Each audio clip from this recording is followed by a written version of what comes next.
కబంధుడు చెప్పిన మాటలు విని రామలక్ష్మణులు బయలుదేరి మతంగ మహర్షి యొక్క ఆశ్రమానికి చేరుకున్నారు. అక్కడ మతంగ మహర్షి యొక్క శిష్యురాలైన శబరి రామలక్ష్మణులను చూసి గబగబా బయటకి వచ్చి వారి పాదాలని గట్టిగా పట్టుకుంది. వారికి అర్ఘ్యము, పాద్యము మొదలైనటువంటి అతిథికి ఇవ్వవలసిన సమస్త సంభారములు చేకూర్చింది. అవన్నీ స్వీకరించాక రాముడు శబరితో, నువ్వు నియమంగా జీవితం గడపగలుగుతున్నావా? నియమముతో కూడిన ఆహారాన్ని తీసుకుంటున్నావా? తపస్సు చెయ్యగలుగుతున్నావా? నీ గురువుల యొక్క అనుగ్రహాన్ని నిలబెట్టుకుంటున్నావా? అని అడిగాడు. అప్పుడా శబరి, రామా, ఏనాడు నీ దర్శనం చేశానో ఆనాడే నా తపస్సు సిద్ధించింది.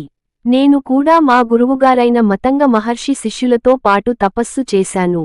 నువ్వు చిత్రకూట పర్వతం మీద ఉండగా మా గురువులందరూ దివ్యమైన విమానములు ఎక్కి ఉత్తమలోకాలకి వెళ్ళిపోయారు. వారు వెళ్ళిపోతూ నాతో ఒక మాట అన్నారు. మహానుభావుడైన రామచంద్రమూర్తి ఈ ఆశ్రమం వైపుకి వస్తారు. అప్పుడు వాళ్లకి ఆతిథ్యం ఇచ్చాక నువ్వు కూడా మేము ఉన్నటువంటి ప్రదేశానికి వద్దువు అని చెప్పి వెళ్లారు. అందుకని నీకోసం నేను ఇక్కడే ఉండిపోయాను అని చెప్పింది. అప్పుడా రాముడు శబరితో, నీ శక్తిని నేను చూడాలి అనుకుంటున్నాను శబరి అన్నాడు. అప్పుడు శబరి రాముడిని ఆ ఆశ్రమం లోపలికి తీసుకువెళ్లి ఒక అగ్నివేదిని చూపించి, రామా, మా గురువుగారు ఈ అగ్నివేది దగ్గరే అగ్నిహోత్రం చేసేవారు. వృద్ధులైన మా గురువులు వణికిపోతున్న చేతులతో పువ్వులు తీసి ఆ వేది మీద పెట్టేవారు. రామా, ఒక్కసారి ఆ వేది మీద చూడు, ఆ పువ్వులు ఇప్పటికీ వాడకుండా అలానే ఉన్నాయి. నువ్వు చిత్రకూట పర్వతం మీద ఉన్నప్పుడు వారు ఇక్కడ అగ్నికార్యం చేసి వెళ్ళిపోయారు.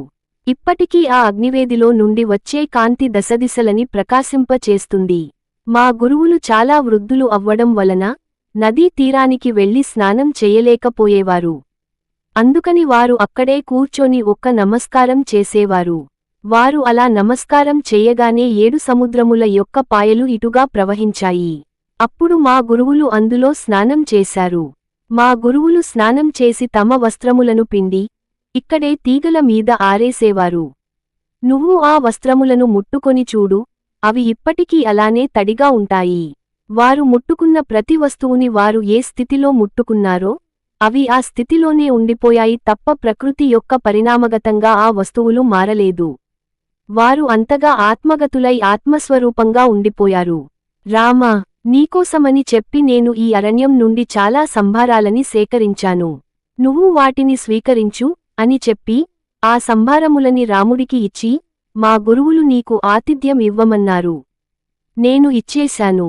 అందుకని నేను వెళ్ళిపోదామని అనుకుంటున్నాను అని చెప్పి సంకల్పమాత్రం చేత అగ్నిని రగిల్చి అందులో చీర కృష్ణాంబరాలతో సహా ప్రవేశించి తన శరీరాన్ని వదిలేసింది.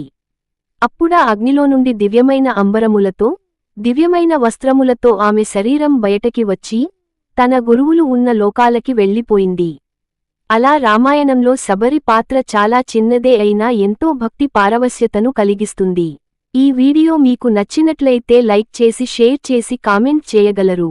జై శ్రీరామ్.